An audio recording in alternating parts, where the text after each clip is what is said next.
Now guys, pag-usapan lang natin ang breaking news. Ayon kasi sa bali-balita, automatic na yung mga mata ni Daniel Padilla kay Kyla Estrada. Grabe ang titig ni Daniel Padilla. Kulang na lang, malulusaw talaga si Kyla Estrada. Wow, grabe ha.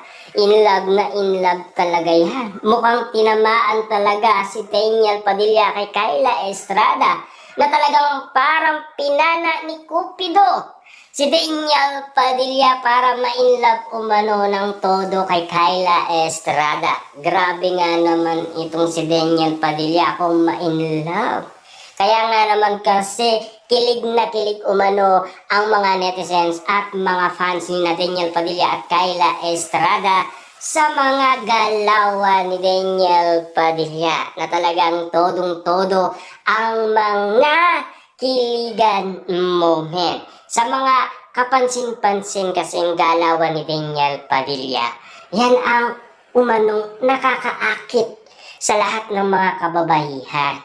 Na alam niyo naman siguro, gusto rin nilang makuha yun sa iba para kiligin din sila. Kaya nga naman kasi kinikilig umano ang mga kababaihan, nais din nilang matulad sa ganong estado.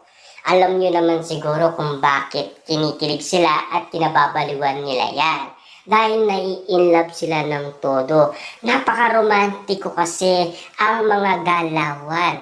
Lalong-lalo na si Kyla Estrada. Ang sabi niya, ayaw niya umano sa mga artista.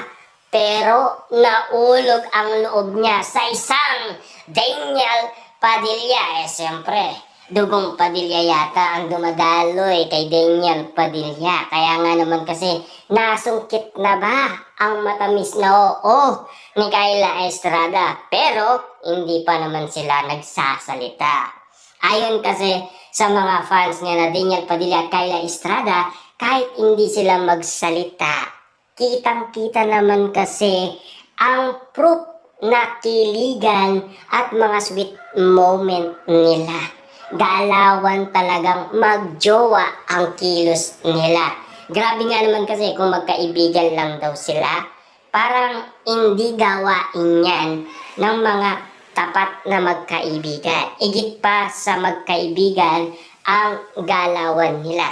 Siyempre may mga mema, kaya nga naman kasi nagpapakilig sila hanggang promotion lang yan ng kanilang telyeserye na season 2 ng kanilang matagal-tagal na ring inihintay.